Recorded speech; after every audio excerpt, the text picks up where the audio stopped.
Tucson Unified School District is going to have a new position soon in the district called an internal auditor. And this has been the source of no end of debate and controversy recently. So I want to talk to Ann Eve about this and see what she thinks and see what we can come up with.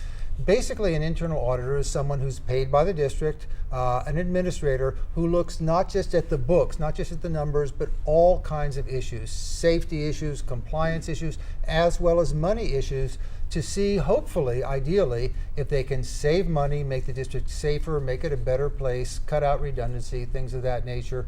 And why, Ann Eve, has this been such a problem, and what do you think about the new decision? Well, I think that it was actually very wise for Dr. Sanchez to just sort of take this out of the realm of political bickering, which is where it has resided, I would say, since it was first brought up, and to just make a decision and say we're going to move forward and put this position into place and hire someone.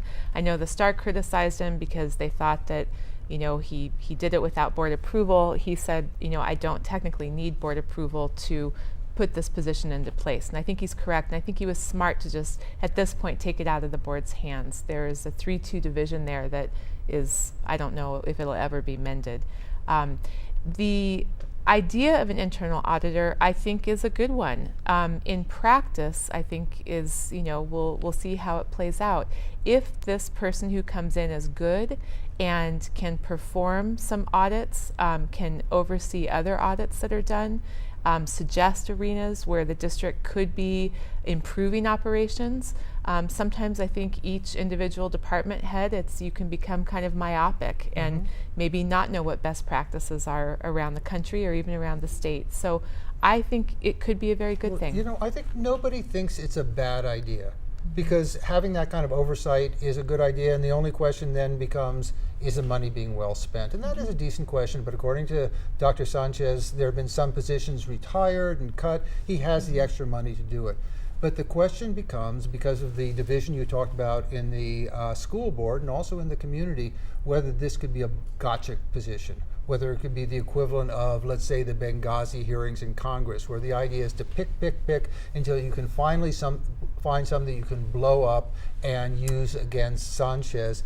And I think that's one of the reasons Sanchez decided that he was going to create the position himself rather than through the board, to kind of create a compromise, give himself a little bit of control. He's a very smart political actor, and so is Dr. Stegeman on the school board, who's kind of working at cross purposes on this. So this might be a decent compromise between the two of them. Well, and I think he sort of outmaneuvered Mr. Stegeman, to be quite honest with you. I do think that, regardless of the political maneuverings, I think it is a position that, I agree with you. Could turn out to be a beneficial thing for the district. One of the things that's been discussed is the district actually going out for a bond election in the near future. And if they do that, this issue really needs to be put to rest.